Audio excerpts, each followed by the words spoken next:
বাংলাদেশ যেন আর কখনো স্বৈরাচার কিংবা বিদেশি প্রভাবের তাবেদার রাষ্ট্রে পরিণত না হয়, এই অঙ্গীকারে নতুন প্রত্যয়ে এগিয়ে যাচ্ছে বিএনপি।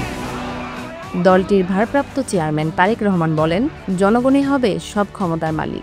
স্থানীয় সরকার থেকে কেন্দ্রীয় সরকার সবকিছু ঠিক করবে জনগণ, আর ব্যর্থ সরকারকে পরিবর্তন করবার অধিকারও থাকবে জনগণের হাতেই। তিনি আরও বলেন, স্বাধীনতার শহীদদের মতো ২০২৪ সালের আন্দোলনের শহীদরাও জাতীয় শ্রদ্ধায় চির অমর হয়ে থাকবেন। রাষ্ট্র পরিচালনার দায়িত্ব পেলে আমরা তাদের নামেই দেশের গুরুত্বপূর্ণ স্থাপনা ও সড়কের নামকরণ করব। তারেক রহমান জানান, মাত্র ৩৬ দিনে শহীদ হয়েছে ১৩৬ জন শিশু, পঙ্গুত্ব বরণ করেছেন শতাধিক মানুষ। এই বর্বরতা ইতিহাসে রয়ে যাবে ঘৃণিত অধ্যায় হিসেবে।